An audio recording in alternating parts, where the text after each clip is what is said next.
Mīļi un žēl, viss pagalām vasara ir aizgājusi un pretīgais rudens ir klāt. Labdien, mīļo skatītāji. Ir arī labas ziņas. Mēs vēl apšaubīsim raidījumu gaitā, vai vasara ir prom un ko darīt ar rudeni. Bet ir viena laba ziņa. Es ceru, ka laba. Jo raidījums būs tā, turpina nāk pie jums caur jūsu viedu tālruņiem un datoriem. Mēs sākam otro sezonu, turpināsim prognozēt nedēļas notikumus, spriedīsim un strīdēsimies par to, kā attiecīgo nedēļu labāk nodzīvot.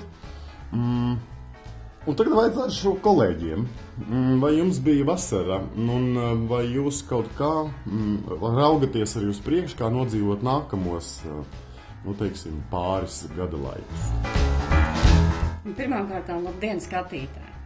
Tomēr mēs izlēmām, ka mēs turpināsim, tāpēc mums ļoti pietrūka šī procesa un pietrūka arī jūsu atsaucības un vispār jūsu sajūtas blakus sev. Vasara bija diezgan raiba, pilna ar dažādiem notikumiem. Un ja runā un raugās uz priekšu astroloģiski, tad es varu garantēt, ka vasara pirmkārt turpināsies kādu brītiņu, un astroloģiski vēji, debesju vēji uzņems tikai apgrieziens. Mēs būsim riktīgā astroloģiskā vētrā. It sevišķi, ja mēs raugamies uz oktobra beigām, mums ir daudz ko gaidīt no debesjum. Tie būs patiesi Ziemassvētki. Tu gribi teikt, ka mums būs vasara līdz oktobra beigām? Es gribētu teikt, ka jā. Labdien, dārgo skatītāji! Labdien, dārgās skatītāji! Ir sākusies ne tikai būs tā jaunā sezona, ir atnācis arī septembris, kas nozīmē, ka vasara ir beigusies, un mēs pošamies uz skolu, pošam savus bērnus un mazbērnus, un arī mums pašiem ir pavisam savādāks skats uz nākotni, varbūt nedaudz realistiskāks, varbūt vairāk pietuvināts rudens reālijām.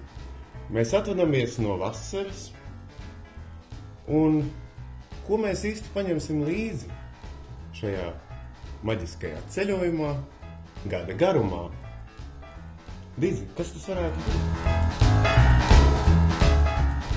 Galvenais paņemt līdzi rudens, ziemas un pavasara cēlienam vasaras iespējas. Vai tā būtu zemeņu oga, vai kāds piedzīvojums, vai paskatieties savā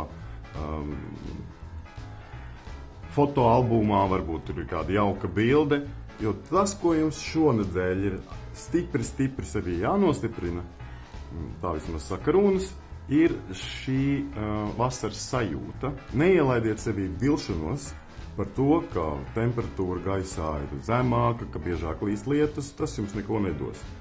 Vasara bija priekš tam, lai tā jūs nestu šī sajūta, lai jūs nestu tālāk uz priekšu, pretī zinībām, jauniem piedzīvojumiem, jaunai pieredzei, pretī jaunai vasarai.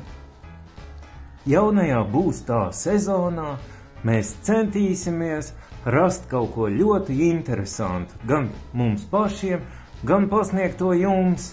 Protams, būs rūnu prognoze, protams, būs astroloģija, bet nekur mēs nevaram aiziet prom no psiholoģijas.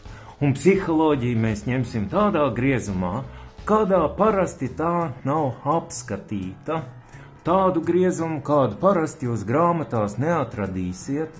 Un, protams, ka mēs meklēsim to labāko gan sevi, gan debesjum enerģijās, lai varētu to piedāvāt arī jums. Jaunā sezona, tad mums iznāk būs tāda. Vasara turpinās un turpināsies līdz pat oktobrim. Runa prognozes būs, astro prognozes arī būs.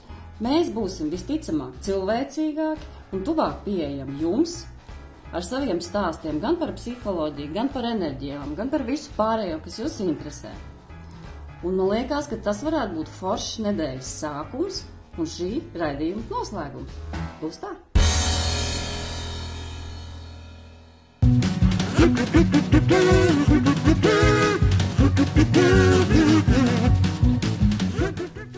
Dīdzi, varbūt vari pastāstīt. Jā, Pēter, runas saka, ka nedēļa būs jauka. Nedēļai būs raksturīgs tas, ka jūs centīsieties nolabierēt starp vilšanās. Un kāds bija jautājums? Neatceros. Es arī ne. Redzi, Vasara. Vasara. Kurš teica, ka vasara nav bijusi?